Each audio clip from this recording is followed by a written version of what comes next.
I've never seen so many retirees make the same portfolio mistake at the same time. And the frustrating part is this usually happens because people are trying to do the right thing. It's not because they're trying to chase returns. It's not because they're reckless with their investing. It's because they're taking a very cookie cutter approach without actually knowing it. So what I see is two very different paths that lead to the same place. And those two very different paths depend upon whether you're someone who's done this yourself your entire life, and what I typically see there, the mistake that happens, versus someone who's working with an advisor and some of the traditional cookie cutter advice they get with their portfolio.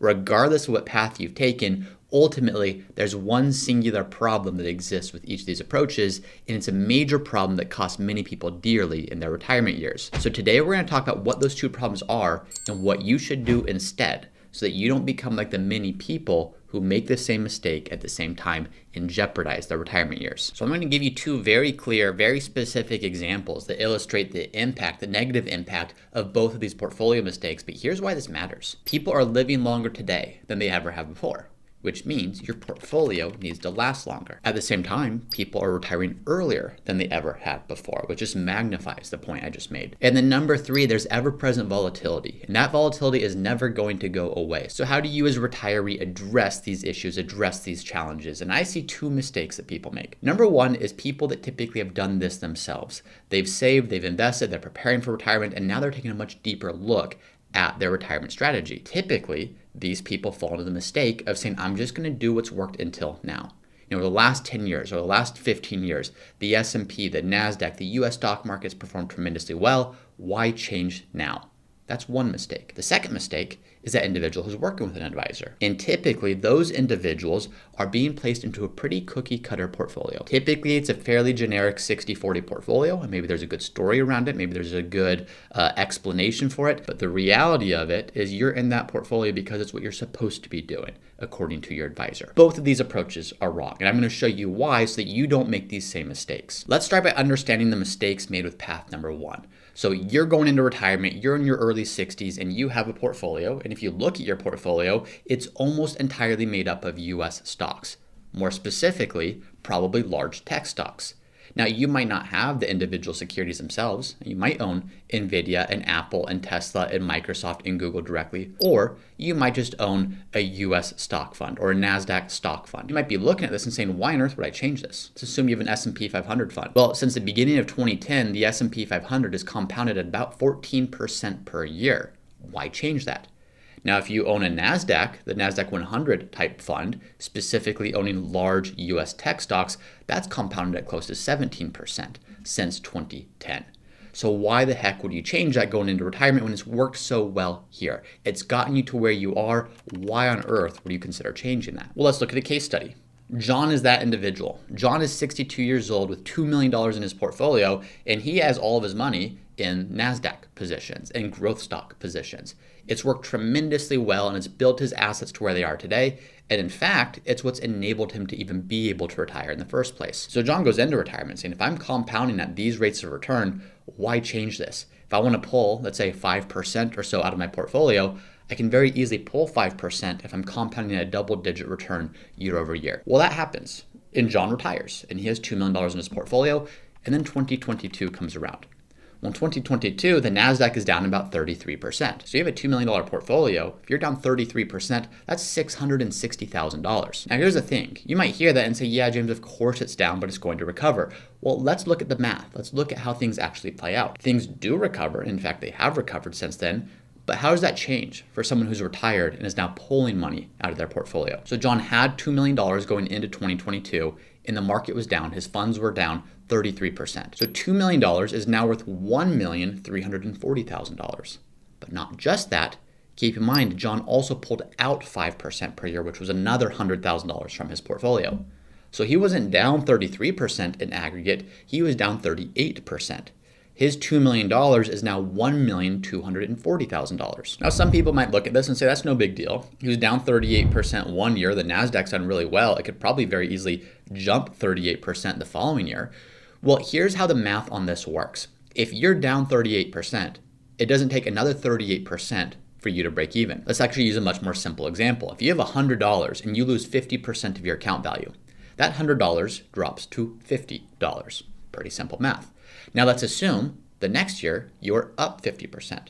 So down 50% year one, up 52% year two. What does that do for you? Does that get you back to break even? No, it doesn't.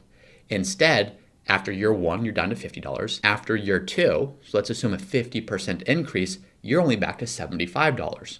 So you're still down 25% total over that, because a 50% drawdown, it's not a 50% upswing that gets you back to break even. You will need a 100% rate of return to get back to break even.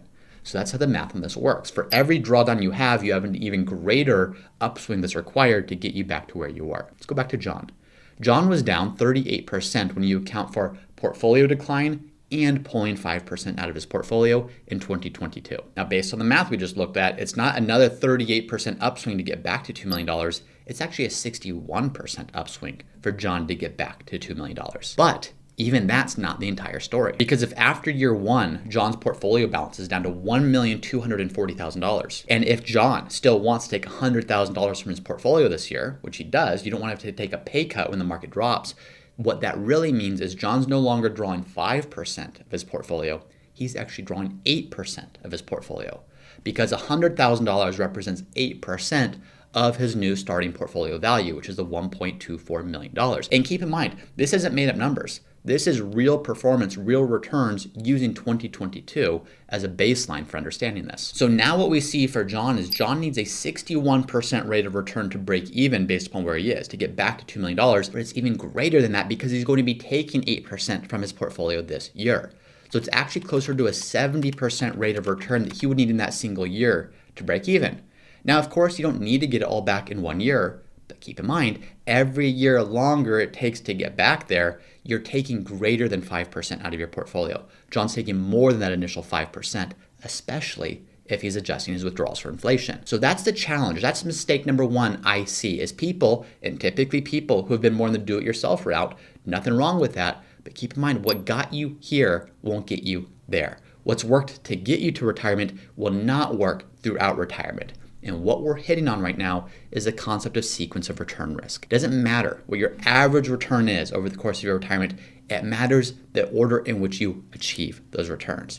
If you have a big down year, like we just illustrated, and by the way, the more concentrated you are, the more aggressive you are, the bigger your down years are going to be. If you have a big down year early in retirement, you might never be able to dig yourself fully out of that, and that could lead to running out of money way sooner than you otherwise would have. It doesn't matter what the average return is on your investments. If you're pulling too much of your capital out early on and combining that with a really poor market environment for your specific concentrated investments, it's going to be a bad experience. So that's problem number one. Now, the other problem, number two, is typically for that person that has worked with an advisor. And problem number two isn't overly concentrated and overly aggressive. In many ways, it's the opposite. It's a cookie cutter portfolio. And usually your advisor isn't going to come to you and say, hey, John, hey, Mary, here's a cookie cutter portfolio I recommend for you. No. Instead, they're going to say this is a 60-40 and give you some cool information and tell you a cool story around it. And then they're going to deliver it to you. But why 60-40? Why on earth is that the default portfolio that's recommended to all people? Now, it can be a good portfolio if you're backing into it for the right reasons. But if that's the starting point, simply because you took a risk tolerance questionnaire, because you're a certain age, because you're now retired, it's probably not the right portfolio for you. Let me explain what I mean by that. We just looked at John. John was more of the do-it-yourself approach. He exhibited the challenges and the problems I usually see with the portfolios for people who do this themselves. Now let's look at Lisa. Lisa's working with an advisor.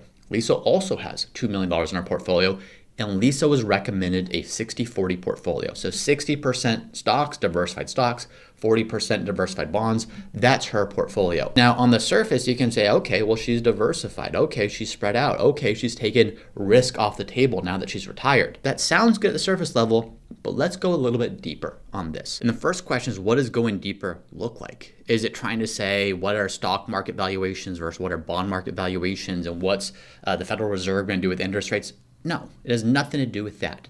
It has everything to do with going deeper on Lisa's specific situation. What are her cash flow needs? What are her expenses? How much does she actually need from her portfolio? Well, if we take a deeper look at Lisa's situation, we might see that she has strong pension income.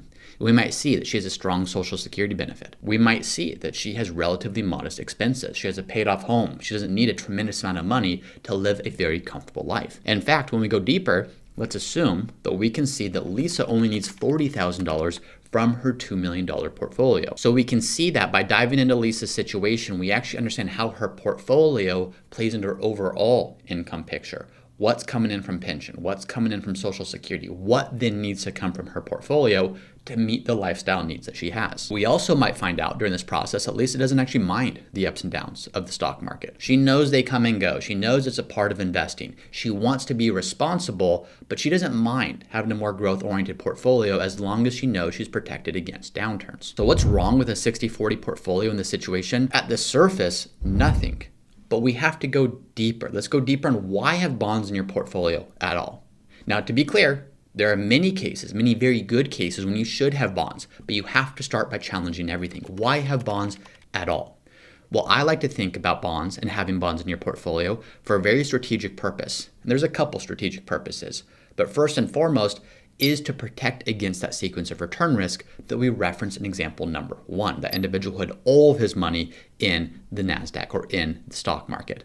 With bonds, what you're going to get is you're going to get more consistency. There's different types of bonds, short-term, long-term, medium-term, high-quality, low-quality, etc. I'm talking specifically about shorter-term, high-quality bonds here. You're not going to get the same rate of return long-term, but you're going to get a lot of consistency. You're going to get more consistent outcomes. You're likely not going to be down 30-40% in a position like that, like you will be in your stock market investments. So why accept a lower return here? Well, you accept a lower return here because the stock market historically, I'm using S&P 500 as a benchmark here, the stock market historically has averaged about 10% per year. So if we knew that we were just going to get 10% every single year forever, there's no reason to own bonds. Just get 10% return and take 4, 5, 6% out of that each year. That's how you'd think about it. Well, that doesn't work because you don't get 10% every year. In many years, you get a much greater return, but in many years, you get a much lower return. And if you start taking too much out of your portfolio in years where your portfolio is down 20, 30, 40%, we saw in our first example how disastrous that can be for your retirement. So what do we have bonds for? We have bonds. Think that's like a moat that you're building around your portfolio. It's the moat that enables you to invest more aggressively with the core portion of your portfolio. Because the average bear market in the US lasts about 2.5 years. Much longer bear markets might last somewhere around 5 years. So if you have enough money in bonds, not just to fit an arbitrary allocation, not just to say 40% bonds sounds good and 60% stocks sounds good, but how do you tailor the amount that you have in bonds? At Root Financial, we call this our root reserves.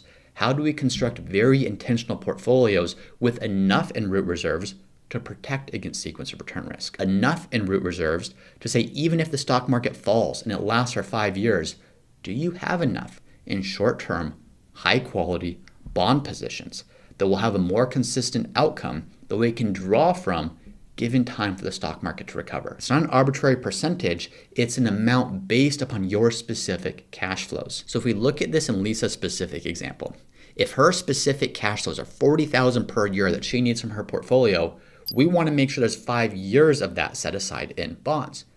It comes out to $200,000. Well, if we then work backwards and say, Lisa, you have a $2 million portfolio. We're going to put $200,000 in a very intentional mix of high quality bonds. Then the remaining $1.8 million can be diversified in different stock investments. What that comes out to is a 90-10 portfolio. And I'm not saying that every retiree should have a 90-10 portfolio.